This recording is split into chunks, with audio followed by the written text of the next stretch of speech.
The Dark History of Brookhaven Hospital. Before we dive into tonight's journey through one of Silent Hill's most haunting locations, let me know in the comments where you're tuning in from, and if you're into these long, late-night lore explorations, subscribing keeps you connected to all our deep dives into horror gaming's darkest corners.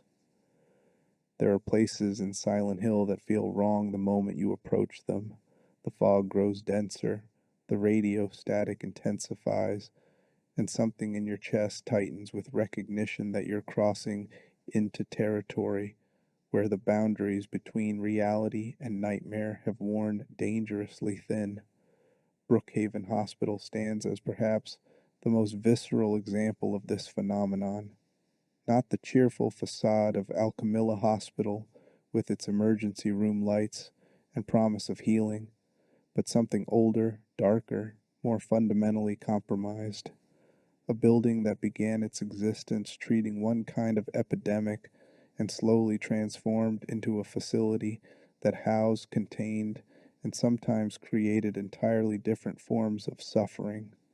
Tonight we're walking through every corridor of Brookhaven's dark history, from its origins in plague and death through its transformation into a psychiatric facility notorious for questionable treatment, from the patients who vanished within its walls to the manifestations that now haunt its otherworld incarnation. This isn't just architectural history or a catalog of in-game locations. This is the story of how a building designed to heal instead became a monument to Silent Hill's particular genius for transforming institutions meant to help into structures that harm, spaces intended as sanctuaries into prisons where the only escape comes through confronting truths too painful to survive. Settle in. We have centuries to cover, stories that span from colonial America through modern psychological horror, and enough documented suffering to fill every room of Brookhaven's 3 floors and basement.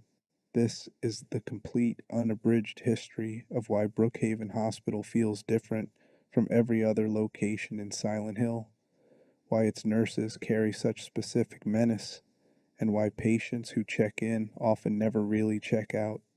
The land before the hospital, the land around Toluca Lake, held significance for indigenous peoples long before European settlers arrived with their diseases and dismissive attitudes toward native spirituality. The tribes who inhabited this region recognized certain locations as places where the membrane between worlds grew thin, where the spiritual and physical intersected with dangerous intensity. They performed rituals, maintained shrines, and passed down warnings about what happened when these sites weren't treated with proper respect. The area that would eventually house Brookhaven Hospital was never specifically marked as sacred ground in surviving accounts, but it sat within the larger territory the tribes understood required careful spiritual maintenance. When European colonists arrived in the late 1600s, they brought more than wagons and ambitions. They brought pathogens that indigenous immune systems had never encountered, along with a worldview that dismissed native spiritual practices as primitive superstition requiring elimination rather than understanding. Within years of permanent European settlement, disaster struck. A mysterious epidemic swept through the colonists with devastating efficiency. The exact nature of this plague remains unclear. Contemporary medical knowledge couldn't definitively identify what was killing people, and the fragmentary records that survived describe symptoms that don't neatly fit any single known disease. What the records do document is the death toll. Families wiped out within days, settlements that went from thriving communities to ghost towns as survivors fled, abandoning homes and possessions in terror of contagion. The indigenous peoples, watching from the territories they'd been pushed into, understood what the colonists couldn't. This wasn't just disease. This was the land responding to violation, to sacred sites trampled and spiritual protocols ignored. The warnings carved into trees and stones hadn't been decorative, they'd been essential safety instructions, and the newcomers had dismissed them as primitive symbols from a culture they considered beneath notice. By the early 1700s, the original European settlement near Toluca Lake sat essentially abandoned. The few colonists who'd survived the epidemic had fled, taking with them stories that kept new settlers away for nearly a century.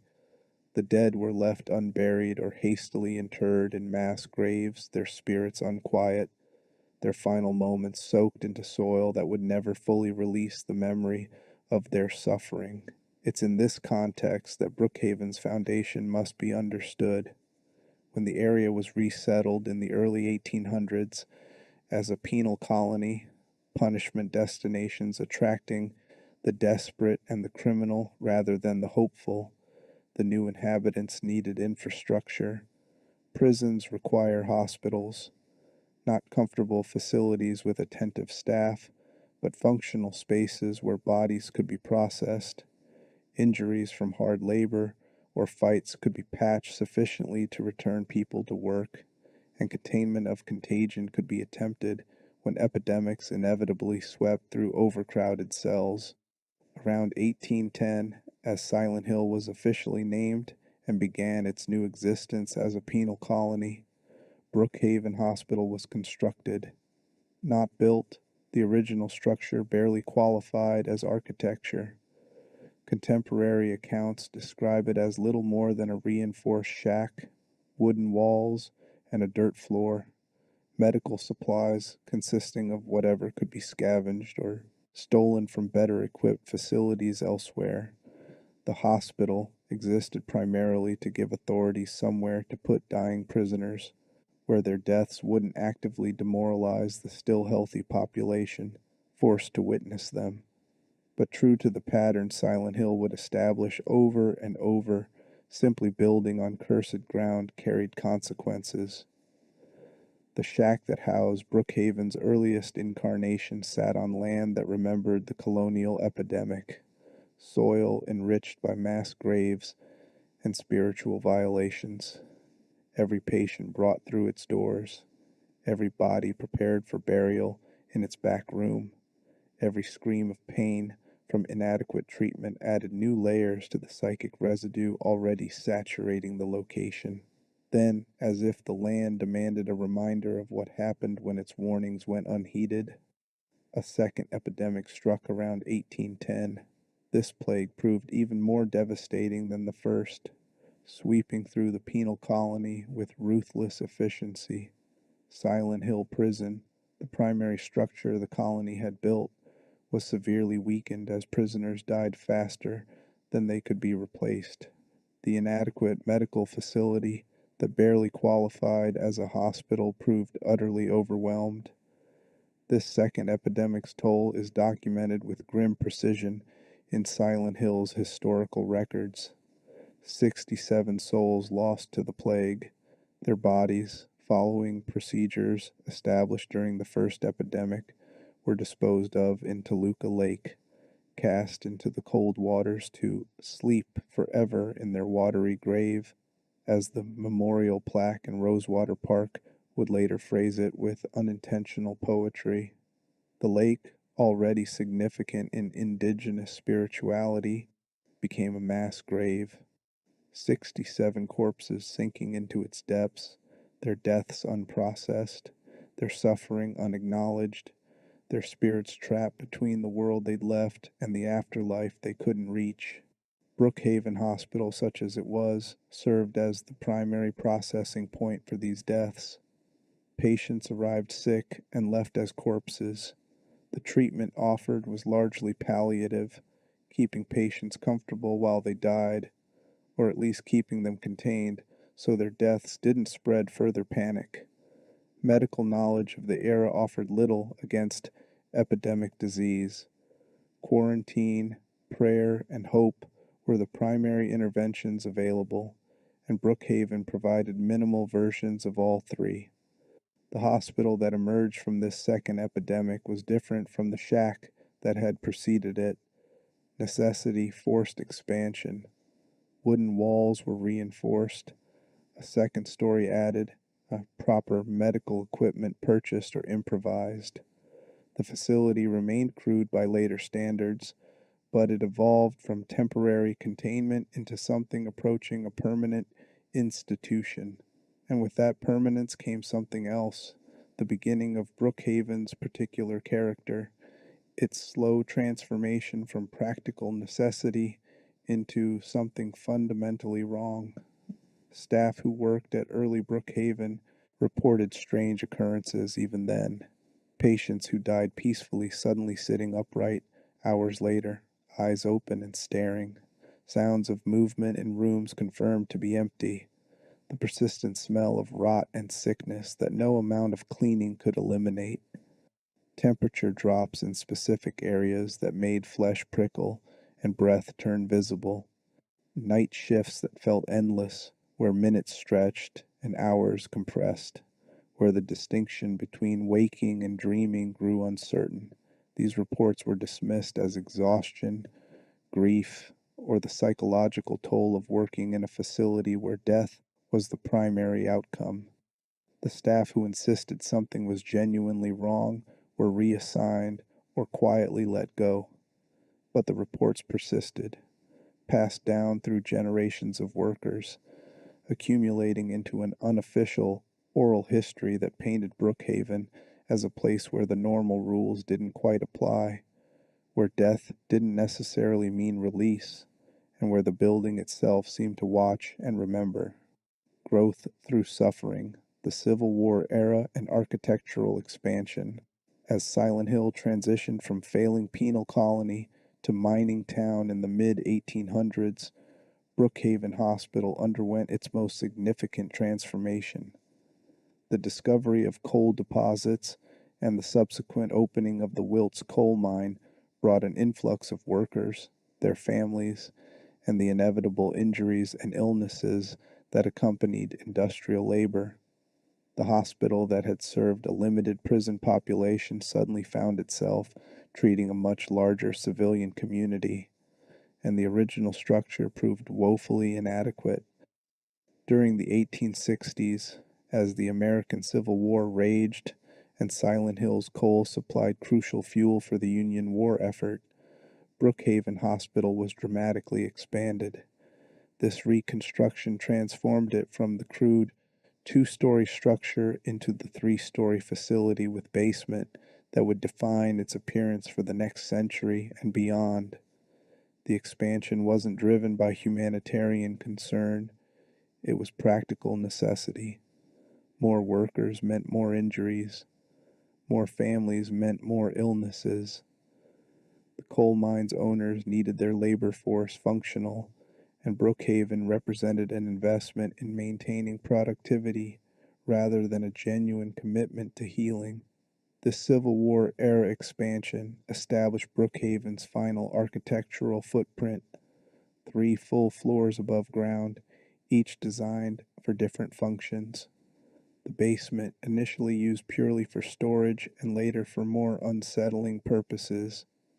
The narrow hallways and inadequate elevator that would later contribute to its transformation into a psychiatric facility. Features that seemed merely inconvenient in the 1860s, but would prove intentionally restrictive when the building's purpose changed. Contemporary descriptions of Civil War era Brookhaven paint it as state of the art by the standards of the time. Gas lighting in every room, running water piped in from Toluca Lake, separate wards for men and women, an operating theater for surgical procedures, recovery rooms with actual beds rather than pallets on the floor. By 1860s standards, Brookhaven had evolved into a genuinely modern medical facility, one that could handle everything from mine accidents to epidemic disease with at least passing competence. But that competence came with costs. The hospital's expansion required laborers, and Silent Hill drew workers from the same desperate populations that had originally settled the penal colony. Men who'd take any job, ask no questions, and tell no tales about what they encountered. The foundation work revealed the mass graves from the earlier epidemics, bodies in various states of decomposition, many showing signs of hasty burial or no burial at all, simply dumped in shallow pits and covered with minimal dirt. The construction crews were instructed to work around these discoveries rather than properly excavate and re-enter the remains. Time was money, and delays for proper archaeological or respectful treatment of the dead would slow progress. So Brookhaven's expanded structure was literally built over and around corpses. The basement foundation cut through burial sites. Supporting pillars were sunk into ground still containing human remains. The new wing's northeastern corner sat directly atop what had been a mass grave pit. Workers who objected or expressed concern about desecrating burial sites were dismissed and replaced with men more willing to ignore the dead in exchange for wages. This construction period added its own deaths to Brookhaven's toll. Mine workers brought in for the heavy excavation work suffered accidents. Cave-ins where the soil proved less stable than anticipated, falls from scaffolding, injuries from improperly secured equipment. Some of these injured workers were treated at the very hospital they were building, creating the surreal situation of patients recovering in partially complete rooms while construction continued around them. Several died before the hospital was finished, their bodies added to the existing burial complications surrounding the site. The expansion also revealed something else: physical evidence of the indigenous peoples who'd originally inhabited the region. Stone markers carved with symbols, offerings left in deliberate arrangements, the remnants of structures that had clearly served ceremonial purposes. All of this was catalogued, documented, and then destroyed or built over. The historical record shows the discoveries were considered mildly interesting from an anthropological perspective, but not significant enough to alter construction plans. The sacred geometry that indigenous spirituality had mapped so carefully was obliterated beneath Brookhaven's expanded footprint. By the time the Civil War ended, Brookhaven Hospital stood as one of Silent Hill's most impressive structures. 3 stories of brick and stone, large windows, and to maximize natural light for medical procedures. A distinctive peaked roof that made it visible from most parts of South Vale. It looked like healing. It looked like progress. It looked like civilization's triumph over the wilderness and primitive superstition. It looked like a lie, because even as Brookhaven's exterior suggested competence and modernity, the care provided within its walls told a different story. Hospital records from the post-Civil War era reveal patterns that would become characteristic of Brookhaven throughout its existence. Patients admitted for treatable conditions who inexplicably declined. Unexplained deaths that happened just frequently enough to be statistically anomalous without being obviously criminal. Treatment protocols that seemed designed to prolong illness rather than cure it, maximizing the time patients spent under hospital care and the fees that could be charged to families or employers. One particularly damning set of records from 1872 details a controversy that nearly shut Brookhaven down. A mine foreman's wife, admitted for what was diagnosed as simple pneumonia, died after 3 weeks of treatment. The autopsy, demanded by her husband, revealed she'd been essentially starved, given minimal food and water, while being bled repeatedly under the medical theory that removing bad blood would purge the disease. The treatment had nothing to do with pneumonia and everything to do with extracting maximum payment from a family known to have savings. The foreman filed charges. The doctor responsible claimed the treatment was standard medical practice. The case was quietly settled, the doctor relocated to another facility, and Brookhaven continued operations without significant oversight changes. This incident represented one of many. Brookhaven developed a reputation throughout the 1800s as a place where going for treatment carried real risk of never leaving, not because your condition was terminal, but because the hospital itself proved more dangerous than whatever brought you through its doors. Yet it remained the only major medical facility in South Vale, giving it an effective monopoly on treatment for that entire region of Silent Hill. Patients who could afford to travel sought care elsewhere. Those who couldn't had no choice but to trust an institution that gave them every reason not to. The late 1800s also saw Brookhaven begin treating mental health conditions, though this specialization didn't fully develop until the 20th century. Patients experiencing what would now be recognized as post-traumatic stress, depression, or psychotic breaks were housed in Brookhaven when no other facility existed to receive them. The treatment consisted primarily of isolation, restraint, and waiting to see if patients recovered spontaneously.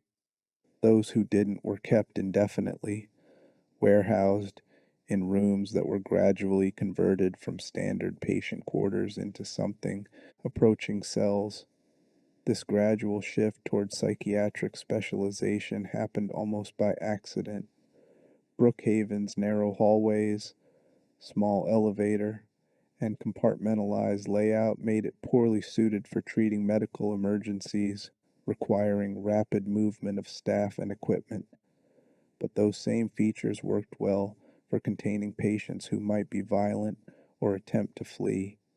The isolated location in South Vale, away from the tourist areas developing in Paleville, meant screams and disturbances wouldn't disturb Silent Hill's carefully cultivated resort town atmosphere. The building's existing reputation for unusual occurrences and uncomfortable atmosphere actually worked in its favor. Staff willing to work at Brookhaven were already self-selected for either desperation or tolerance for the abnormal. By 1900, Brookhaven's transformation from general medical hospital to psychiatric facility was effectively complete, though the official designation wouldn't change for several more decades. The first floor continued treating some physical ailments, those that could be addressed with minimal equipment and didn't require emergency intervention. But the second and third floors were increasingly dedicated to patients with mental illness, addiction, or behavioral problems that families wanted hidden away. The basement, originally intended for storage, began seeing use for patients considered particularly dangerous or disturbing, housed in makeshift cells where their isolation was complete. This period also saw the first documented reports of patients experiencing shared delusions within Brookhaven. Multiple individuals, housed in separate rooms with no contact between them, reporting identical visions, descriptions of figures that shouldn't exist stalking the hallways, claims that the hospital's walls were breathing, that rooms changed configuration when no one was watching, that time operated differently inside the building than outside it. Staff dismissed these reports as confirmation of the patient's mental illness. But the reports came from patients with wildly different diagnoses, no common history, and no apparent means of collaborating on elaborate shared fiction. Some staff members admitted in private journals and letters that they'd witnessed phenomena they couldn't explain, doors locking and unlocking on their own, patients found in rooms they'd had no access to, sounds that had no obvious source, equipment malfunctioning in ways that suggested intent rather than random failure. These accounts were never officially recorded, never part of Brookhaven's medical documentation, never acknowledged by administrators, but they accumulated in the margins of the hospital's history, whispered stories passed between staff members, warnings given to new employees about areas of the building to avoid and rules to follow that had nothing to do with medical protocol. The golden age that wasn't, tourism and facade, The 1950s represented Brookhaven Hospital's strangest transformation as Silent Hill leaned fully into its identity as a lakeside resort destination. The town invested in making its institutions match the cheerful, tourist-friendly atmosphere. Brookhaven received funding for renovations designed to soften its forbidding psychiatric hospital appearance. A swimming pool was installed for patient recreation and hydrotherapy. Gardens were planted around the building's perimeter. A day room was furnished with comfortable seating, games, and amenities suggesting treatment rather than warehousing. These improvements were real in the sense that the physical changes were made. The pool existed.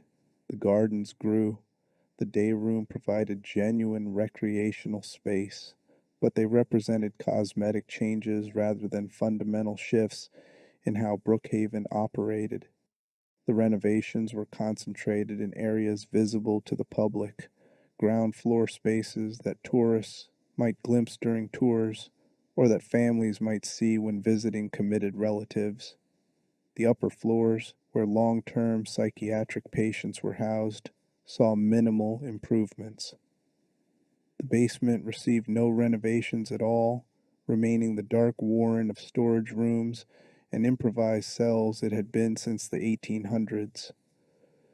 This era's marketing materials show Brookhaven attempting to rebrand itself as a progressive psychiatric facility where the latest treatment methods were employed in comfortable, almost resort-like surroundings. Brochures featured photographs of smiling patients lounging by the pool, tending gardens, or playing cards in the day room. The text emphasized therapeutic recreation, personalized treatment plans, and a commitment to dignified care that would help patients reintegrate into society. The reality was considerably grimmer. Hospital records from the 1950s, obtained decades later through Freedom of Information requests, paint a very different picture. The smiling patients in brochures were a handful of high-functioning individuals selected specifically for photo opportunities. The majority of Brookhaven's population remained housed in outdated facilities with minimal staff oversight, receiving treatment protocols that had been standard practice since the 1920s and were increasingly recognized as ineffective or actively harmful. Electroshock therapy was administered frequently, often punitively rather than therapeutically. Patients who were difficult to manage were shocked into compliance. Hydrotherapy, marketed as a gentle treatment using warm baths, frequently meant ice baths or prolonged submersion in water cold enough to induce shock. Isolation was standard practice for patients experiencing any kind of behavioral difficulty. Rooms that would later be recognized as torture chambers were described in official documentation as quiet rooms where patients could recover their composure. The pool, presented as evidence of Brookhaven's modern approach to mental health treatment, saw most of its use for the hydrotherapy just described. The gardens, while genuine, were primarily tended by patients as occupational therapy, unpaid labor presented as recreational activity. The day room provided space for high-functioning patients but was off-limits to anyone considered even potentially disruptive, meaning the majority of Brookhaven's population never accessed it. Staff during this era operated under tremendous pressure. The tourist boom brought increased scrutiny. Families visiting loved ones expected to see conditions matching the brochures. But the hospital was chronically underfunded, with renovation money spent on facade improvements rather than operational necessities. Staffing ratios were inadequate. Training was minimal. The result was overworked, undertrained staff managing patients with serious mental illness, using techniques that ranged from outdated to abusive, while maintaining a veneer of professionalism and care for public consumption. This era also saw Brookhaven become deeply entwined with Silent Hill's darker operations. The hospital admitted patients referred by the Order, Silent Hill's religious cult, no questions asked about the circumstances of their committal or the treatments prescribed. Brookhaven's basement saw use for activities that had nothing to do with psychiatric care and everything to do with the Order's needs for isolated spaces where screams wouldn't be heard and bodies could be disposed of without oversight. Dr. Michael Kaufman, who would later serve as director of Alchemilla Hospital, spent time at Brookhaven during the 1950s learning techniques he'd employ throughout his career. The connection between Brookhaven and Alchemilla grew closer during this period, with staff moving between facilities and treatment protocols being shared. Most significantly, both hospitals became involved in the production and distribution of White Claudia, the drug derived from local plants that the Order used for ritual purposes and sold for profit. Brookhaven patients were used as test subjects for different preparations and dosages, their symptoms providing data used to refine the drug's effects. Records from this period are notably incomplete.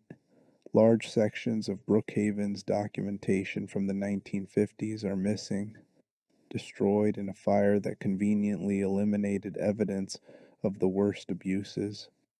What survives paints a picture of an institution that had mastered the art of appearing respectable while operating as something fundamentally corrupt. The smiling faces in brochures concealed screaming patients in the basement. The therapeutic pool hid coercive hydrotherapy. The comfortable day room was a stage set shown to visitors before they were politely escorted away from areas where actual treatment occurred. The few Brookhaven patients from this era who eventually secured their release and were willing to discuss their experiences described an atmosphere of pervasive wrongness, not just the expected difficulties of psychiatric hospitalization, but something deeper. The sense that the hospital wanted to keep them, that release wasn't the goal, but rather indefinite retention. Treatments that seemed designed to worsen conditions rather than improve them. Staff members who seemed to take satisfaction in patient suffering. And underneath everything, the uncomfortable certainty that something else inhabited the building alongside patients and staff, something that watched and waited and fed on the accumulated desperation. Decline and deterioration, the hospital's final decades. By the 1970s and 80s, Brookhaven's carefully maintained facade began to crack.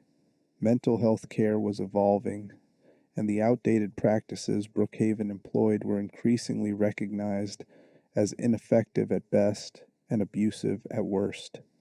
Families began pulling relatives from Brookhaven's care when other options became available.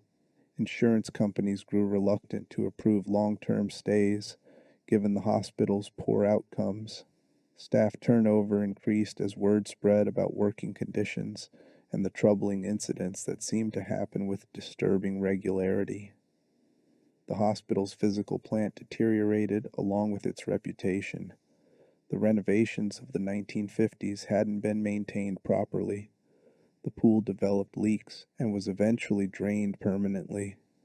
The gardens grew wild, maintained by increasingly scarce patient labor.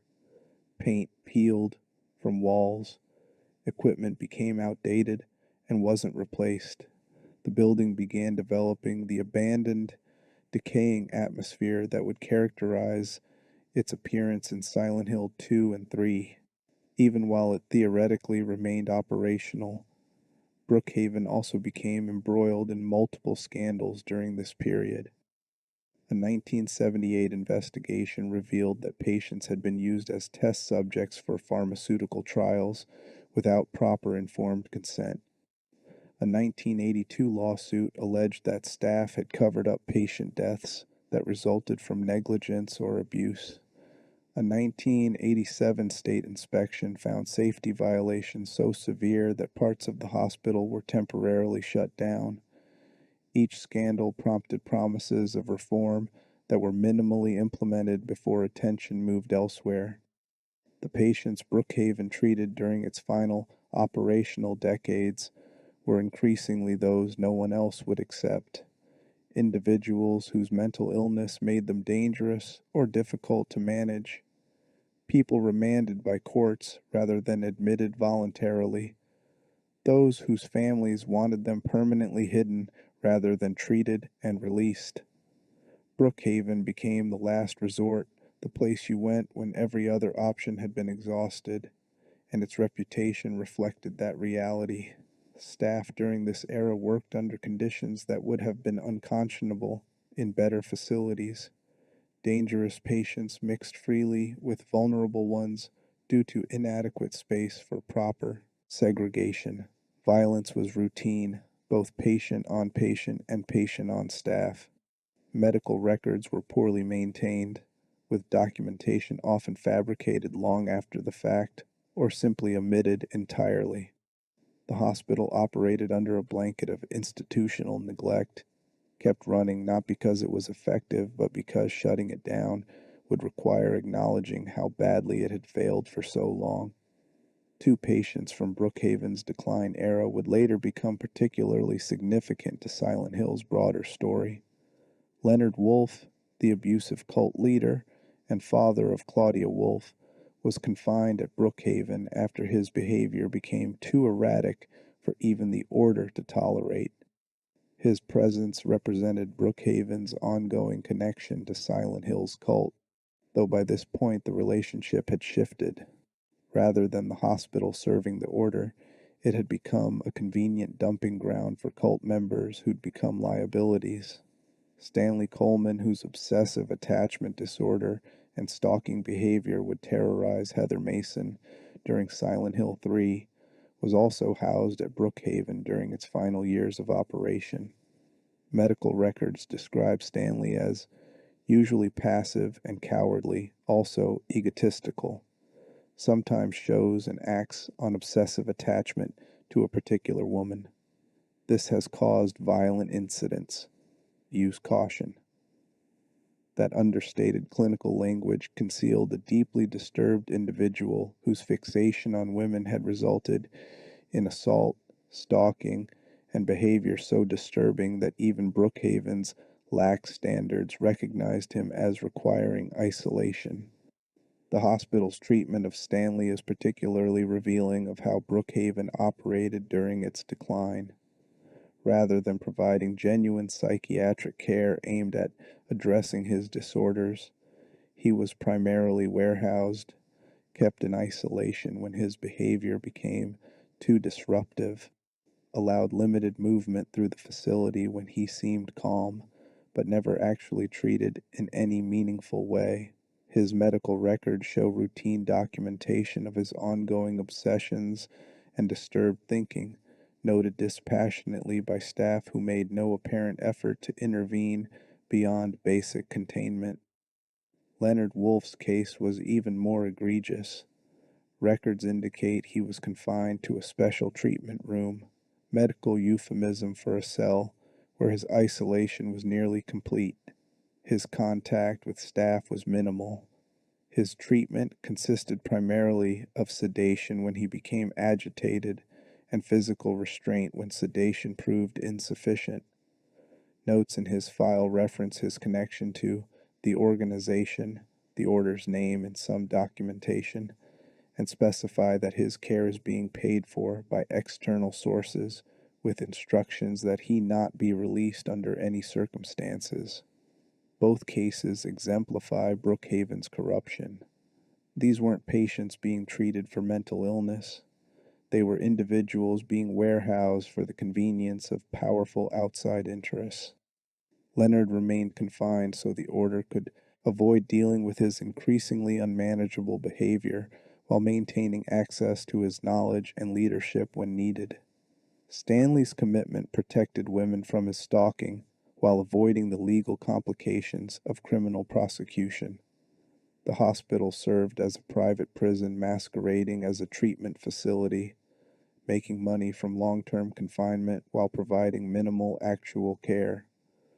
The hospital's final years saw increasing reports of bizarre incidents that even staff couldn't dismiss. Patients found dead in locked rooms with no explanation, equipment malfunctioning in ways that seemed deliberately targeted at causing harm, areas of the hospital where the temperature would plummet without mechanical explanation, staff members who'd worked overnight shifts and reported time distortions, entering the building at dusk and emerging into dawn with no memory of the intervening hours. One particularly disturbing report from 1992 describes a nurse discovering a patient who'd been dead for several hours still sitting upright in bed, eyes open and tracking her movement across the room. When other staff arrived, the body was prone and still, with no indication it had ever moved. The nurse insisted on what she'd witnessed. The incident was officially recorded as the nurse experiencing exhaustion-induced hallucination, but she quit shortly afterward and refused to discuss her time at Brookhaven in subsequent interviews. By the mid-1990s, Brookhaven Hospital was effectively non-functional. Patient census had declined to unsustainable levels. Staff could barely be retained. The building's physical deterioration had progressed to the point where basic safety was compromised. Equipment was decades outdated. The facility existed in a strange limbo, not officially closed but not truly operational, housing a skeleton crew, maintaining a handful of long-term patients who had nowhere else to go. This twilight period saw Brookhaven's basement used for purposes that had nothing to do with legitimate medical practice. The order continued using isolated areas for rituals and activities they preferred remain hidden. Bodies were disposed of in ways that left no official record. The distinction between patient, prisoner, and victim became increasingly meaningless in a facility where oversight had effectively ceased. The hospital's final closure remains poorly documented. There was no formal announcement, no public ceremony, no official end date. Staff gradually stopped showing up. Patients were transferred to other facilities or simply released when no one remained to confine them. The building was locked, power and water shut off, and Brookhaven Hospital slipped from operating institution into abandoned structure sometime in the late 1990s. Its exact closure date lost to the same bureaucratic negligence that had characterized its final decades of operation. The other world, what remains when the hospital ceases. Understanding Brookhaven's otherworld manifestations requires acknowledging what the hospital had become before it ever entered Silent Hill's nightmare dimension. This wasn't a functional facility corrupted by supernatural forces. This was an institution that had been fundamentally wrong from its foundation, accumulating centuries of suffering, malpractice, and darkness until the line between its physical reality and its otherworld incarnation became meaningless. When James Sunderland enters Brookhaven Hospital in Silent Hill 2 during September 2001, the building has been abandoned for years. But abandoned doesn't mean empty.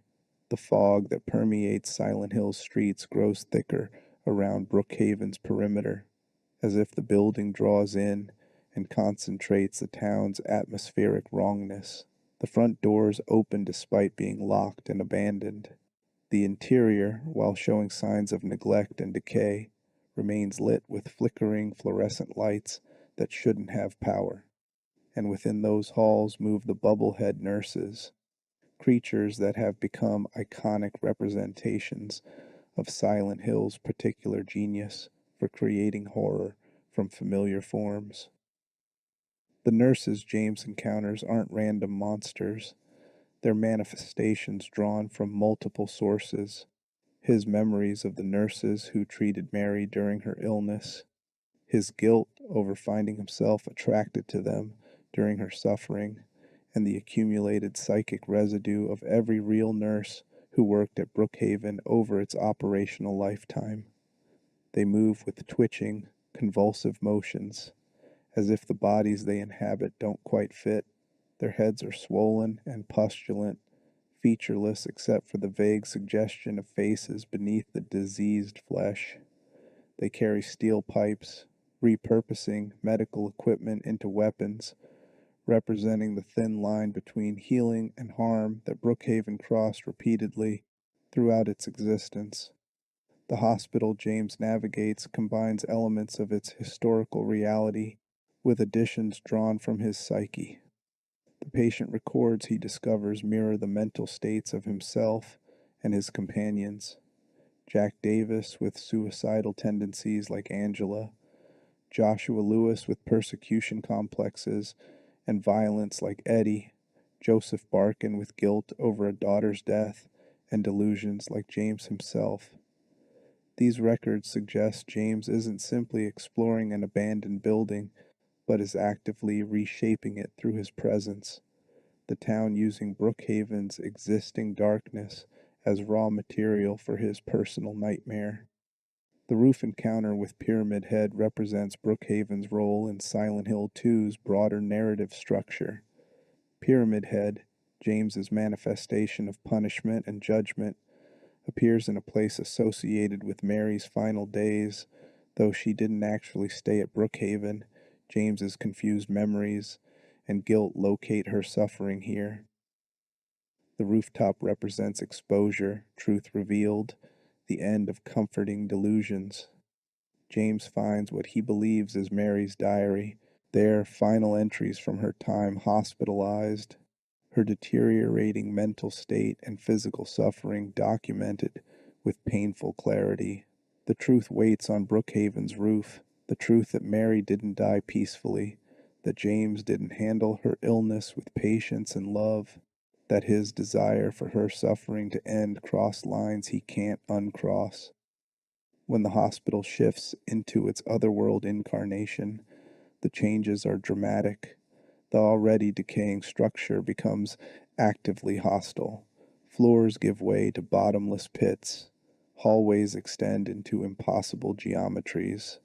The walls develop organic qualities, breathing and pulsing as if the building has become a living thing. Patients lie beneath sheets on gurneys, some clearly dead, others that might be corpses or might be something worse. The basement, always Brookhaven's darkest area, becomes a maze of darkness where Pyramid Head stalks James through rooms that seem designed specifically to trap him. This otherworld Brookhaven represents the hospital's truth made literal, all the suffering it housed, all the malpractice it enabled, all the deaths that happened within its walls. The supernatural transformation doesn't add evil to Brookhaven so much as make its existing evil impossible to ignore. The medical equipment becomes torture devices. The treatment rooms become chambers of torment. The hospital that claimed to heal reveals itself as a place that always primarily harmed, and now that harm has become physically manifest. Heather Mason's experience of Brookhaven in Silent Hill 3 adds different layers to the hospital's otherworld incarnation, where James encountered a building shaped by personal guilt. Heather navigates one influenced by the Order's presence and her own complicated history. Leonard Wolfe is here, confined and monstrous, the abusive cult leader transformed into something that matches his internal corruption. Stanley Coleman haunts the halls, leaving obsessive diary entries that grow increasingly disturbing, his stalker behavior continuing even after his apparent death. The Brookhaven Heather explores combines the psychiatric hospital's reality with organic horror that reflects themes of pregnancy and birth, central to Silent Hill 3's narrative. Walls pulse with veins. Doors are obscured by flesh that must be cut away. The basement morgue contains stretchers with bodies under sheets, one marked with the number 7. Stanley's new designation in death. The building itself seems alive in ways that connect Heather's unwilling role as vessel for the god the order wishes to birth. The hospital, which processed bodies and contained suffering, becomes a physical representation of forced gestation and the horror of autonomy stolen. Stanley's presence throughout Brookhaven and Silent Hill 3 deserves particular attention. His diary entries, left with dolls that initially seem harmless before revealing their disturbing nature, document his obsession with Heather despite never having met her. He knows her name, knows she's coming, watches her progress through the hospital with supernatural awareness. The telephone voice that informs Heather that Stanley is underground now and his new name is Seven confirms he's dead, yet his presence persists. Whether he's a ghost, a manifestation created by the hospital itself, or something Heather's psyche has generated from memories and fears of past stalkers remains deliberately ambiguous. The implications are disturbing regardless of interpretation. If Stanley is a ghost, his obsessive disorder has followed him beyond death, enabled by Brookhaven's atmosphere to continue his fixation. If he's a manifestation, the hospital has learned to weaponize the traumas and disorders it witnessed, turning patient pathologies into active threats. If he's born from Heather's fears, Brookhaven provides the perfect stage for those fears to take form, drawing from its history of real predation to create a stalker who feels authentic because places like Brookhaven really did house men like Stanley who fixated on vulnerable women and were merely warehoused rather than treated. The nurses in Silent Hill 3's Brookhaven differ from their Silent Hill 2 counterparts, reflecting the game's different protagonists and themes. These nurses are more aggressive, armed with pistols in addition to melee weapons, representing a hospital that has abandoned even the pretense of healing. Their designs emphasize violence and sexuality in ways that connect to Claudia Wolf's twisted theology about paradise through suffering. They're not caregivers corrupted, they're enforcers, representations of medical authority turned purely hostile. The Otherworld basement in Silent Hill 3 deserves particular mention. This area, accessed through the day room, becomes a claustrophobic maze of corridors and cells.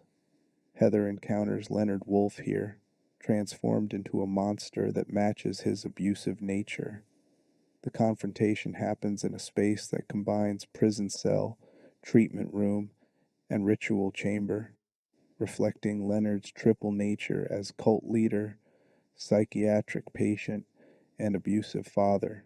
The basement has always been Brookhaven's darkest area, the place where pretense was dropped and the hospital's true nature was most visible. Now that truth has become architectural, cramped spaces that constrain and threaten, walls that seem to press in, the certain knowledge that escape routes are limited and pursuit is inevitable. Both games use Brookhaven to explore themes of institutional failure and personal guilt. The hospital that was supposed to heal instead harmed. The building that should have been a sanctuary became a prison. The staff who swore oaths to do no harm enabled and participated in abuse. These failures aren't supernatural. They're documented historical realities at institutions like Brookhaven. Silent Hill's genius is recognizing that you don't need to add horror to places like this. You simply need to make the horror they already contain impossible to ignore or deny. The nurses, icons of corrupted care. No discussion of Brookhaven Hospital would be complete without examining the nurses that haunt its corridors, creatures that have become among Silent Hill's most recognizable and discussed monsters. These aren't simply generic enemies placed in a hospital setting. They're layered manifestations that draw meaning from Brookhaven's history, the protagonist's psyches, and broader cultural anxieties about medical care and female sexuality. The bubblehead nurses of Silent Hill 2 represent the most psychologically complex version. Their design combines multiple elements that reveal their origins in James Sunderland's conflicted feelings. The swollen, pustulant heads suggest disease and decay. Mary's illness made physical, the corruption of her body that James found himself recoiling from even as he claimed to love her. The low-cut white dresses reference both legitimate nurse uniforms and more salacious interpretations, representing James's guilt over experiencing sexual attraction to Mary's nurses while his wife was dying. The twitching, convulsive movements suggest bodies being puppeted by outside forces, reflecting James's sense of his own actions being outside his control, driven by urges he couldn't acknowledge or resist. But the nurses also draw from Brookhaven's actual history. Real nurses worked here for decades, many of them complicit in the abuses the hospital enabled. They administered the electroshock therapy. They carried out the coercive hydrotherapy. They restrained patients who were beaten or neglected. They documented the suffering they witnessed, noted it clinically, and did nothing to stop it. The corruption wasn't limited to doctors and administrators. It permeated all levels of staff, creating an institutional culture where harm to patients was normalized, where suffering was background noise, where violations of medical ethics became routine. The pipes the nurses carry as weapons hold particular symbolic weight. These are medical tools repurposed for violence, representing the way Brookhaven twisted instruments of healing into mechanisms of harm. A pipe might support a bedridden patient, help with mobility, provide physical therapy, or it might be swung as a weapon used to beat compliance into resistant patients, serve as improvised restraint. The ambiguity is intentional. In Brookhaven, the line between treatment and punishment was always dangerously thin. The nurses' behavior patterns reinforce this ambiguity. They don't simply attack on sight like many monsters. They patrol, they investigate sounds, they coordinate with each other in ways that suggest retained intelligence rather than pure predatory instinct. They're doing their rounds, checking on patients, maintaining institutional order. That they accomplish this by attempting to murder James doesn't change the fundamental nature of their behavior. They're still performing the role of nurses, just nurses in a hospital where violence has become standard operating procedure. Silent Hill 3's nurses represent an evolution of the concept. These creatures are more overtly aggressive and sexual, reflecting both Heather's different relationship to sexuality and the game's themes of forced pregnancy and bodily violation. They're armed with pistols, representing medical authority backed by lethal force. The hospital as prison where compliance is enforced at gunpoint. Their designs emphasize cleavage and legs in ways that are simultaneously alluring and threatening, sexuality weaponized rather than neutralized. These nurses connect to Brookhaven's role in the Order's operations. The hospital that warehoused cult members also enabled the cult's activities, providing isolated spaces and plausible deniability for actions that would otherwise attract attention. Female bodies were particularly subject to the Order's control and violation, used as vessels for deity manifestation, subjected to rituals that erased autonomy in favor of doctrinal necessity. The nurses represent this institutional complicity in bodily violation, female forms that have been transformed from caregivers into enforcers of an agenda that treats bodies as resources to be exploited. The enduring appeal of the nurse as Silent Hill monster lies partly in how effectively they exploit anxieties around medical care. Hospitals are places where we surrender control, allow strangers to see and touch our bodies, trust that those with power over us will use it for our benefit rather than harm. Nurses occupy a particularly complex position in this dynamic. They have significant authority, but are themselves subject to institutional control, often bearing the brunt of patients' fear and frustration while lacking the power to make meaningful changes to systems that harm patients and staff alike. The Silent Hill nurses literalize the nightmare version of this relationship. They're caregivers who harm rather than heal. They have power over vulnerable bodies and use that power sadistically. They represent the hospital as a place you check into but might not leave, where the people who should protect you might instead be your greatest threat. This fear isn't pure fantasy. Real medical abuse happens. Real nurses participate in institutional neglect or active cruelty. Real patients suffer harm at the hands of those sworn to protect them. Silent Hill's nurses work because they're the twisted reflection of real institutional failings made manifest. Brookhaven's nurses also serve narrative functions beyond pure horror. They populate the hospital, making it feel inhabited rather than simply abandoned. Their presence suggests that Brookhaven continues its institutional functions, even in abandonment and supernatural transformation. The work of the hospital, processing bodies, containing suffering, maintaining the machinery of institutional care, continues because it was never really about healing in the first place. It was about control, about profit, about providing society a place to warehouse problems it didn't want to address. That work doesn't end just because the official institution has closed. The nurses' featureless faces warrant particular attention.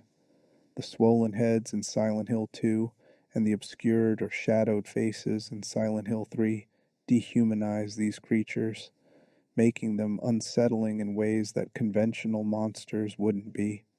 We expect nurses to be recognizable as individuals, to have identities beyond their institutional role. These nurses are purely institutional, individual identity erased in favor of function. They're not women who became nurses. They're nurses who were never allowed to be anything else, reduced to their role so completely that no person remains beneath the uniform.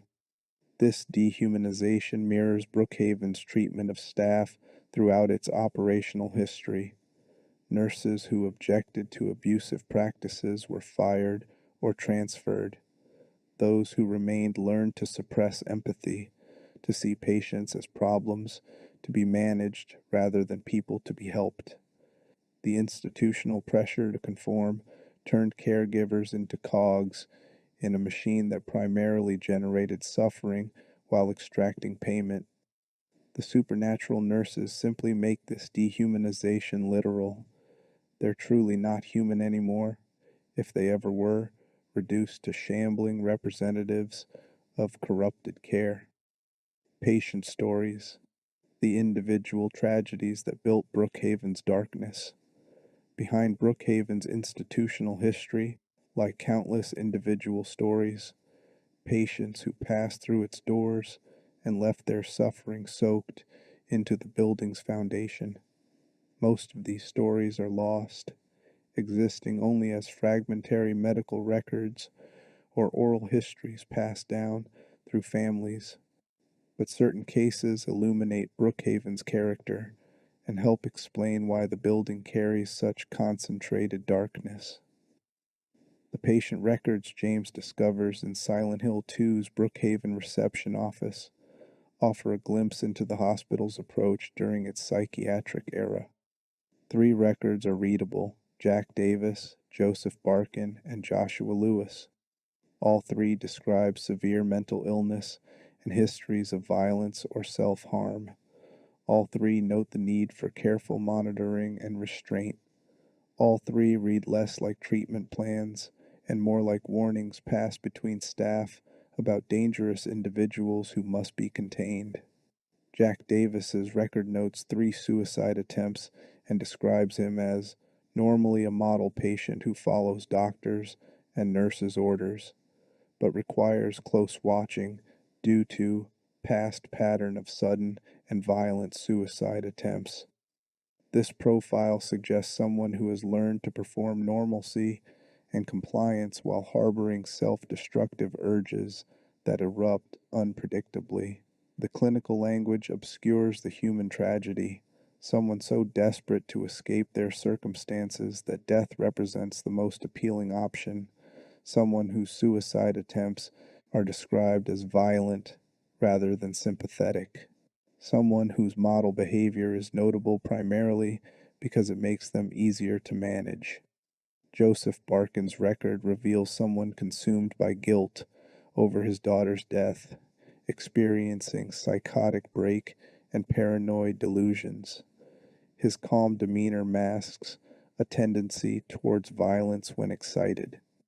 Again, the clinical framing obscures the grief and psychological trauma underlying his condition. Whatever happened to his daughter has destroyed his mental stability, leaving him trapped in delusional frameworks where he bears responsibility, where persecution is constant, where violence erupts from the psychological pressure of carrying unbearable guilt. The Brookhaven's response is containment rather than genuine treatment speaks volumes about the hospital's priorities. Joshua Lewis's record describes the most obviously dangerous patient, history of hospitalization as well as numerous assault, battery, and other violent offenses. He has a strong persecution complex and a tendency to solve things through violence. Extreme caution necessary. This patient isn't someone who occasionally becomes dangerous when triggered. This is someone for whom violence is a primary response mechanism, whose persecution complex justifies preemptive aggression, whose presence requires staff to maintain constant vigilance. The record suggests someone who shouldn't be in a hospital at all, but rather a secure psychiatric facility or prison. These three records mirror the three companions James encounters in Silent Hill: Angela with her suicidal ideation and history of abuse, Eddie with his persecution complex and violent outbursts, and James himself with his guilt-driven delusions and capacity for murder. The parallelism suggests these aren't real historical records, but manifestations created by the town to reflect James's psychological state. Yet they also work as authentic glimpses into Brookhaven's actual patient population. The hospital really did house people matching these profiles, really did use this clinical language to describe human suffering, really did prioritize containment over treatment. Stanley Coleman's medical records, revealed through notes and diary entries in Silent Hill 3, provide a more detailed picture of one specific patient's experience. Stanley was diagnosed with attachment disorders, usually passive and cowardly, also egotistical, with obsessive attachments to particular women causing violent incidents requiring caution. His confinement at Brookhaven was indefinite, with no apparent treatment plan beyond isolation and monitoring. The notes suggest someone whose mental illness made him dangerous to others, but who received no real intervention to address the underlying pathology. Stanley's diary entries, left throughout Brookhaven for Heather to find, reveal his experience of the hospital from inside. He writes about the organization, the order, having him shut up in here to break his will. He describes being confined with lunatics and trying to maintain his sanity. He fixates on Heather with increasing obsession, seeing her as his destined savior, describing his love in disturbing terms that blend romantic idealization with possessive entitlement.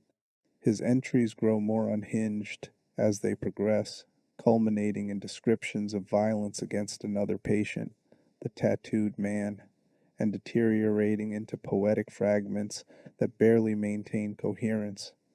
These entries humanize Stanley while simultaneously revealing how disturbed he truly was. His persecution complex was real. The order did have him confined. His movements were restricted. His autonomy was stripped.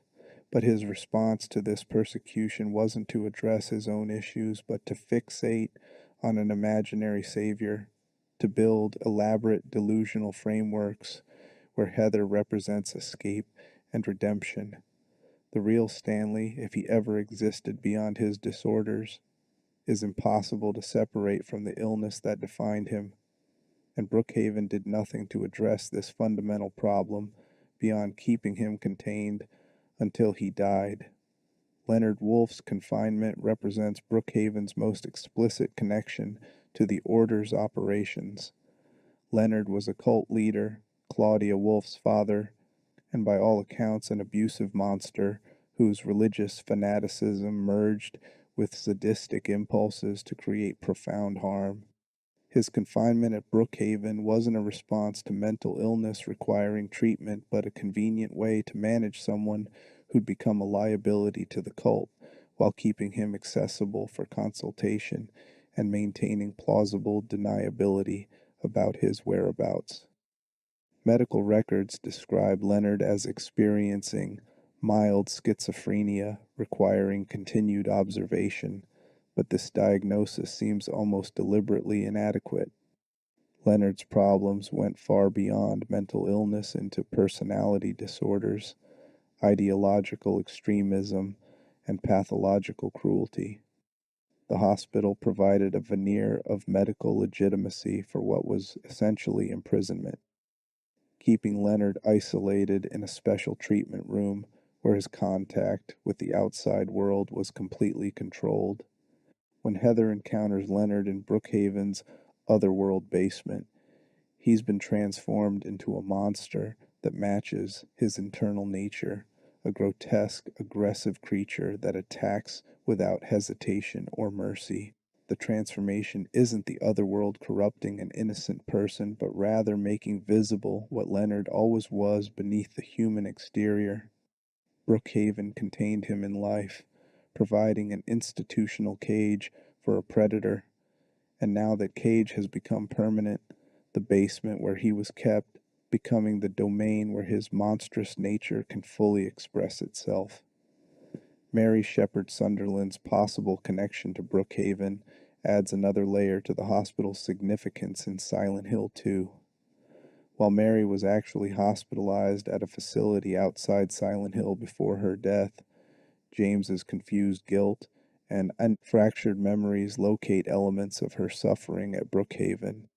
Some fan analysis suggests Mary may have been transferred to Brookhaven briefly before the end, seeking the town she loved one final time, and James's inability to process this reality has scrambled the timeline in his mind. Whether Mary actually spent time at Brookhaven or not, her diary entry found on the roof represents the patient experience from someone actually suffering rather than being managed. She describes unchanging ceilings, being wheeled through corridors, calling out for James while knowing he won't come, the isolation, the loss of agency, the desperate wish for contact with loved ones, the grinding monotony of hospital time. All of this captures the patient experience in ways the clinical medical records deliberately obscure. Mary's diary also reveals the darker side of hospital care from the patient's perspective. She notes that it would be easier if they'd just kill her, but the hospital is making a nice profit off me. They want to keep me alive.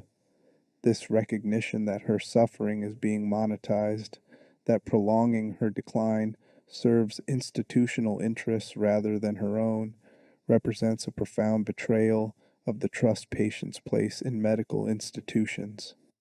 Whether this actually reflects Brookhaven's practices or Mary's deteriorating mental state doesn't matter. Both interpretations reveal truths about how institutional care can prioritize profit over patient welfare. The stories of other patients exist only as fragments, mentions in medical records, entries in logs, whispered stories among staff. The patient who died in a padded cell after bashing their head against the walls until they fractured their skull. The woman who was subjected to experimental treatments that left her permanently nonverbal. The man who was admitted for depression and discharged years later so heavily medicated he could barely function. These aren't named individuals with complete narratives. They're ghosts in Brookhaven's history, people who suffered and were forgotten, whose pain contributed to the accumulated darkness that now defines the building.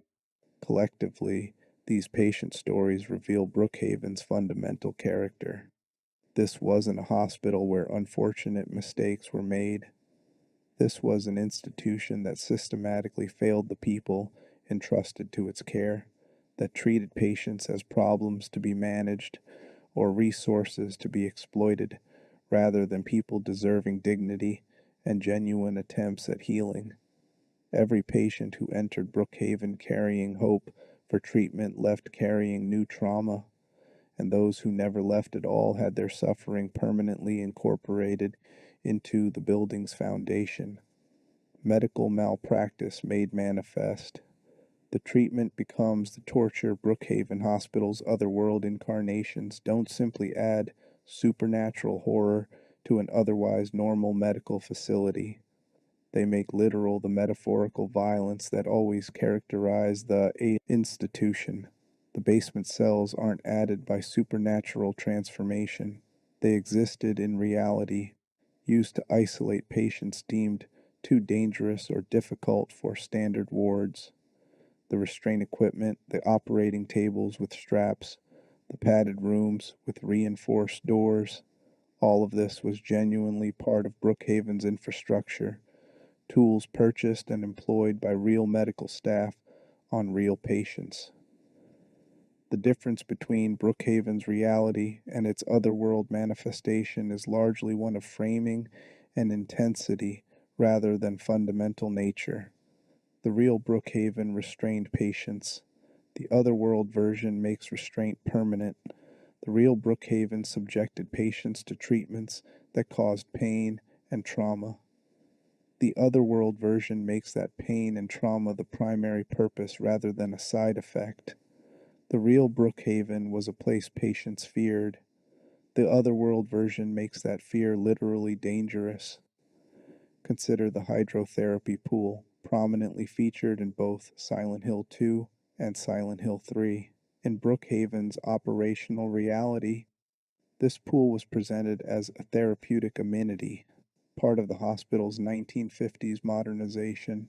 Warm baths would soothe agitated patients, provide exercise for those with limited mobility, offer recreation for long-term residents. The marketing materials showed smiling patients enjoying the water, grateful for this evidence of the hospital's progressive approach to mental health care. The reality was considerably grimmer. Hydrotherapy at mid-century psychiatric hospitals frequently meant forced submersion, prolonged exposure to extremely cold or hot water intended to shock the system, or restraint underwater to the point of near drowning. It was less therapy and more systematic torture disguised with therapeutic language. Patients who resisted other forms of treatment could be threatened with the pool, and that threat was often sufficient to ensure compliance. The pool's presence wasn't evidence of humane care, but another tool in the arsenal of coercion. Brookhaven's otherworld pools make this reality impossible to ignore. The water is filthy, filled with unknown substances that might be biological or chemical. Bodies float beneath the surface or lie on the pool floor, their presence suggesting the pool has always been more grave than therapeutic space. The tiles are cracked, the filters don't function, the smell is overwhelming. This is the pool's truth. Not a place of healing, but a place where violence happened to vulnerable people who had no power to refuse it. The operating theater that appears in various otherworld Brookhaven sections works similarly. Real psychiatric hospitals did perform operations, lobotomies, electroconvulsive therapy procedures, experimental surgeries meant to correct mental illness by altering brain structure. These procedures were presented as last resort medical interventions for treatment-resistant conditions. In practice, they were frequently used as punishment for non-compliant patients or as convenient ways to permanently disable individuals whose behavior inconvenienced institutional functioning. The Otherworld operating theater doesn't add horror to this history, it reveals it. The blood that stains the floor was always there, just cleaned after each procedure. The instruments that look like torture devices were always torture devices, just described with medical terminology. The restraints that hold bodies in place were always about preventing escape rather than ensuring safety. The transformation simply strips away the euphemistic language and clinical justifications, leaving the raw reality of systematic violation performed by medical professionals on vulnerable patients. The padded cells scattered throughout Brookhaven's upper floors represent perhaps the most direct translation from reality to otherworld horror. Padded cells were standard features in psychiatric facilities, used to house patients experiencing acute psychosis or violent episodes. The padding prevented self-injury, the isolation reduced stimulation, the locked door ensured containment. This was described as therapeutic, giving disturbed patients a safe space to recover their equilibrium without risk of harm. The actual experience was nightmarish. Isolation in a small space with no windows, no external stimuli, nothing to do except exist in your own deteriorating mental state. Hours that stretched into days or weeks depending on staff availability or willingness to check on you. The padding that prevented injury also dampened sound, meaning screams went unheard, calls for help went unanswered, and the isolation was complete. Patients could be forgotten in padded cells, left there until they either calmed or died, and the institutional structure made accountability nearly impossible. Brookhaven's otherworld padded cells don't exaggerate this reality so much as make it visible to people who never experienced it. The sense of claustrophobia, the knowledge that escape is impossible, the awareness that no one is coming, these are the actual experiences of patients subjected to this therapeutic intervention. The supernatural horror is that these cells exist in a building that's been abandoned, suggesting that imprisonment persists beyond the institution's official closure, that some forms of confinement don't end just because staff stop showing up for work. The documentation found throughout Brookhaven's Otherworld sections deserves particular attention. Medical records, treatment logs, patient files. These aren't added by supernatural forces, but were real components of the hospital's operation. What the Otherworld does is make their contents impossible to ignore, place them where protagonists must read them, present them without institutional euphemism or clinical distance. The treatment protocols described in these documents reveal practices that should have resulted in criminal prosecution but were instead standard operating procedure. Patients restrained for days at a time, medication dosages that suppressed all mental function rather than treating specific symptoms, isolation used not therapeutically but punitively. The documentation is matter of fact, noting these practices with the same clinical detachment used to record vital signs or meal intake. The horror isn't that the Otherworld invented terrible practices. It's that real medical professionals documented genuine abuse using language that normalized it, made it seem reasonable, presented systematic harm as legitimate treatment. The mannequins that appear as enemies in some Brookhaven sections offer an interesting metaphor for the hospital's treatment of patients.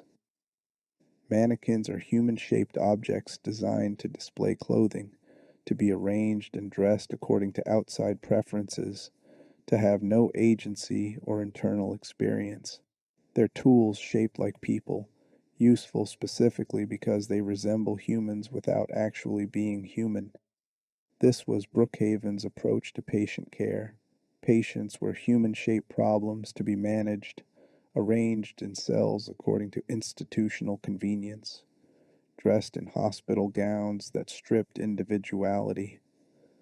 Their actual human needs, desires, and experiences were secondary to the institution's need to maintain order and profitability. Treatment wasn't about healing the person, but managing the problem they presented. And if that management destroyed the person in the process, well, the problem had still been managed. The mannequins as enemies make this metaphor physical. These not quite human figures attack, suggesting that treating people as objects creates hostility, that dehumanization produces violence, that institutions that refuse to recognize patient humanity will ultimately face that violence turned back on them. The mannequins are what Brookhaven made of its patients, emptied of individuality, reduced to mechanical responses, capable only of aggression or compliance because everything else was stripped away.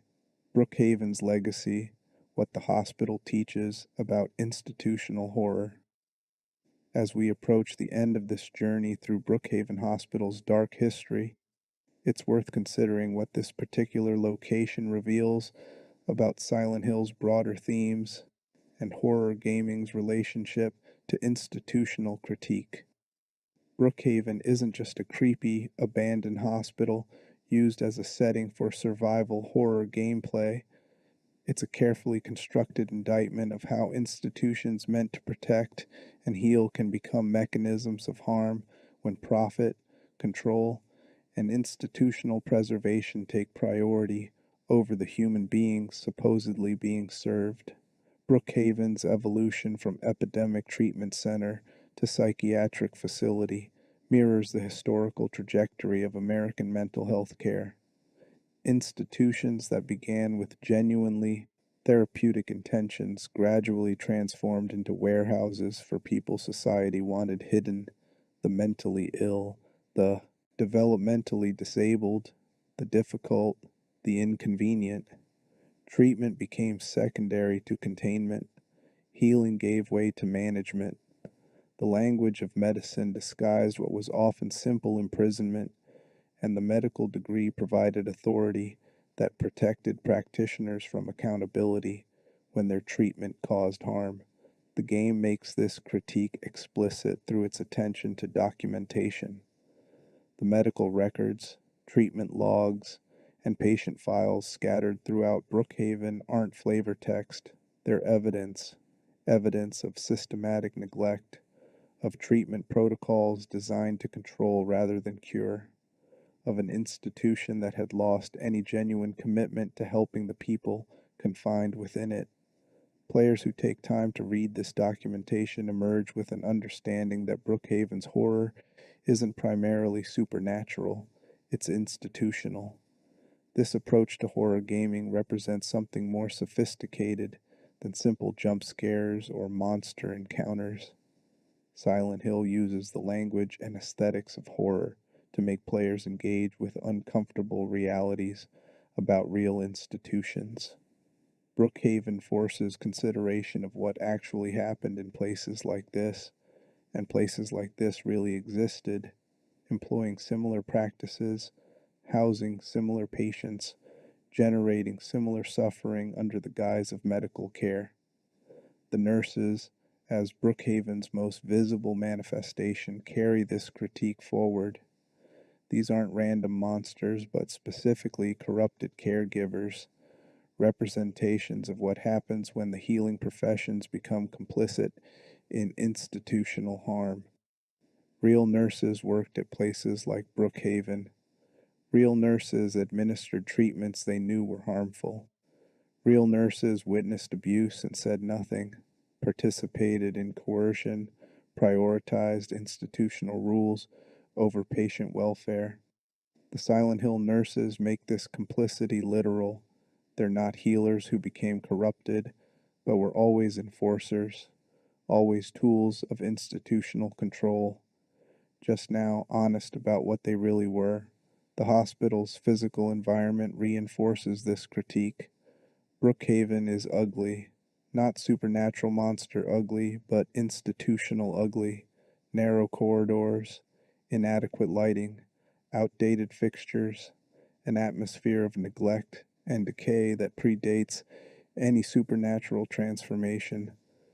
This is what real institutional spaces look like when budgets prioritize minimums, when no one with power cares about aesthetic environment, when the people confined have no voice in design decisions. The other world makes this ugliness more pronounced but doesn't create it from nothing. The difference between Brookhaven and Alchemilla Hospital, Silent Hill's other major medical facility, illuminates this point. Alchemilla appears in Silent Hill 1 as a place that still maintains some facade of legitimacy. It's cleaner, more organized, at least performing the appearance of a functioning hospital, even when supernatural events intrude. Brookhaven has always been more honest about its failures, even in its operational reality. It looked and felt wrong because it was wrong, and the building's architecture reflected the institutional dysfunction that characterized its operations. Brookhaven also demonstrates Silent Hill's commitment to layered storytelling. On the surface level, it provides a creepy hospital setting where nurses and other monsters create immediate gameplay threats. On a deeper level, it serves narrative functions specific to each game. James's search for truth about Mary, Heather's confrontation with the cult's corruption. But on the deepest level, it operates as sustained critique of institutional medicine, documenting how places meant to heal became places of harm through systemic failures that were completely mundane, even as their results were horrific. The hospital's appearances across multiple games reinforce its significance. Brookhaven isn't a one-off location but a recurring presence, suggesting it represents something fundamental to Silent Hill's mythology. If the town manifests personal guilt and trauma, Brookhaven represents institutional guilt and trauma, the collective failure of a system that promised care and delivered suffering, the accumulated weight of decades of professional malpractice and bureaucratic neglect. What makes this particularly effective is that Brookhaven's horrors aren't fantastical. There are no demons from hell, no ancient curses, no evil supernatural forces corrupting a good institution. There's just people with power over vulnerable populations making choices that prioritize convenience, profit, and control over patient welfare. The horror is completely human in origin, completely preventable, completely the result of decisions real people made, knowing their choices would cause harm. This grounds Silent Hill's supernatural elements in reality in ways that make them more disturbing. The town doesn't create evil from nothing. It reveals evil that already exists, amplifies dynamics that operate in normal reality, makes visible the structural violence that polite society prefers to ignore. Brookhaven is terrifying not because monsters haunt it, but because places like it really existed, really harmed people, really represented institutional care at its most corrupted. The hospital's legacy extends beyond the games themselves into broader cultural conversations about institutional care and medical ethics. The image of the Silent Hill nurse has become iconic, appearing in cosplay, art, analysis, and horror media beyond the games. This cultural penetration suggests the design tapped into widely shared anxieties about medical institutions, the fear that those with power over our bodies might use that power to harm us, the recognition that medical authority can become medical domination, the uncomfortable knowledge that hospitals can be dangerous places, even when filled with professionals claiming to help. Conclusion: the hospital that never healed As we emerge from our journey through Brookhaven Hospital's dark history, certain patterns become undeniable. This was never a place of genuine healing.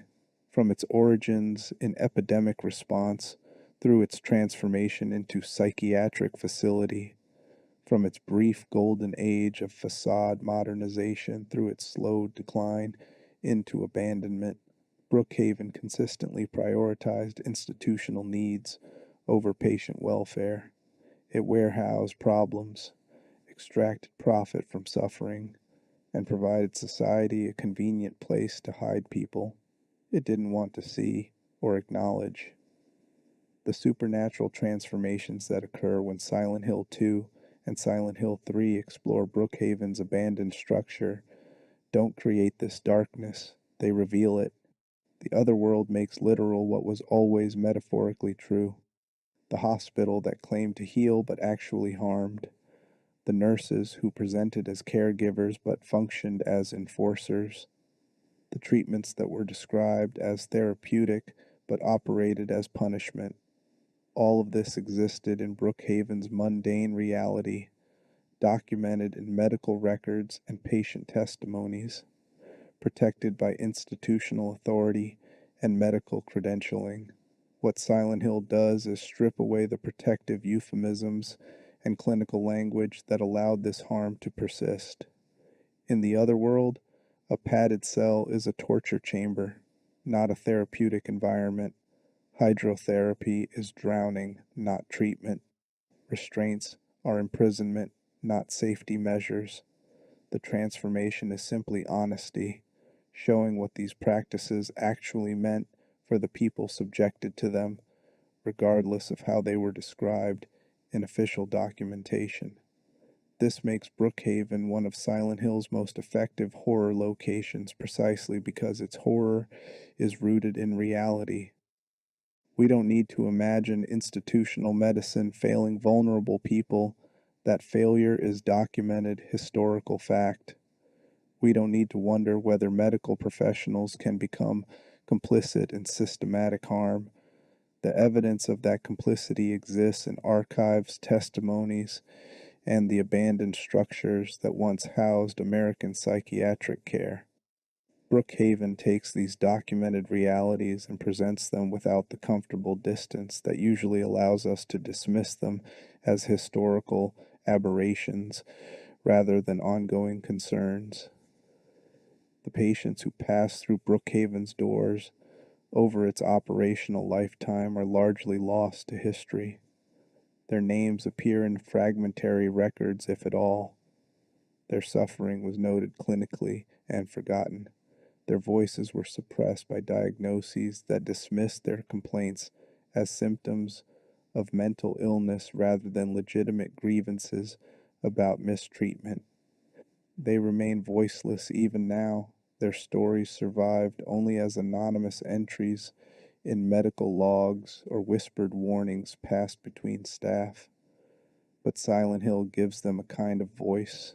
The hospital that swallowed their suffering and returned only institutional documentation now speaks their truth in the only language horror gaming can provide, through atmosphere and design, through manifestations that force players to witness what was done within these walls, through refusing to allow Brookhaven's evil to remain comfortably historical or safely contained in the past. When James Sunderland walks through Brookhaven's abandoned corridors, he's searching for truth about Mary's death and his own guilt. When Heather Mason navigates its otherworld incarnation, she's confronting the cult that seeks to use her body for its purposes. But both are also bearing witness to institutional horror, being forced to see what happened to people who had the misfortune to become patients at a facility that viewed them as problems to be managed rather than people deserving care. The nurses that pursue them through those corridors, the manifestations that threaten and terrify, the building itself as it shifts between reality and nightmare. All of this testifies to Brookhaven's fundamental nature. This was a place that harmed people systematically, protected by institutional authority, enabled by social structures that allowed vulnerable populations to be hidden away and forgotten. The supernatural horror makes visible what was always there: suffering that soaked into walls and floors, trauma that became architectural, the accumulated weight of decades of malpractice and neglect crystallized into a building that feels wrong because it was always wrong. Brookhaven Hospital stands as a monument to institutional failure, not in the sense of being honored or remembered, but in the sense that the building itself has become inseparable from the harm done within it. The bricks and mortar absorbed every scream that echoed through those corridors. The operating theater remembers every procedure that caused more harm than healing. The basement cells retain the psychic imprint of everyone imprisoned there. The building has become a physical record of everything it witnessed, and Silent Hill's supernatural mechanics simply make that record readable. This is what makes Brookhaven effective as horror and as critique. It doesn't allow comfortable distance. It doesn't let players experience institutional horror as purely historical concern. It makes the suffering immediate, the threat personal, the horror inescapable. You cannot move through Brookhaven without confronting what happened here, without recognizing that this wasn't random tragedy, but systematic failure, without acknowledging that the real horror isn't the monsters but the institution that created conditions where such monsters feel appropriate. As the fog rolls eternal around Brookhaven's abandoned structure, as radio static warns of dangers within, as the building waits for the next guilty soul to enter, seeking answers they may not survive finding, one truth persists: this hospital never healed. It contained, it managed, it processed bodies through procedures that often caused more harm than good. It served institutional and social needs while failing the individuals supposedly being helped. And it did all of this not through supernatural corruption, but through mundane institutional dysfunction, bureaucratic neglect, and the systematic dehumanization of vulnerable people by professionals who'd sworn to protect them. That truth remains after the games are finished, after the monsters are defeated, after the protagonists escape or succumb. Brookhaven Hospital stands as testimony to a particular form of horror, not the supernatural but the institutional, not the impossible but the all too real. Places like this existed.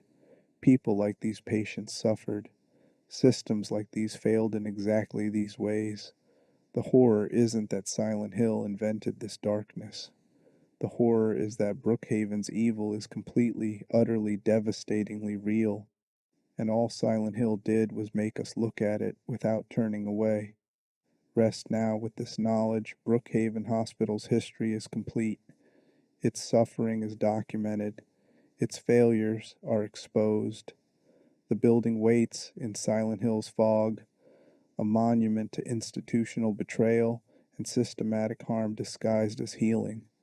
And if you ever find yourself approaching those doors, seeking treatment or answers or escape, remember what we've learned tonight. Remember that this hospital never healed. Remember that its darkness was built not by supernatural forces but by human choices. Remember that the scariest part of Brookhaven has always been how little exaggeration was needed to transform its mundane evil into supernatural horror.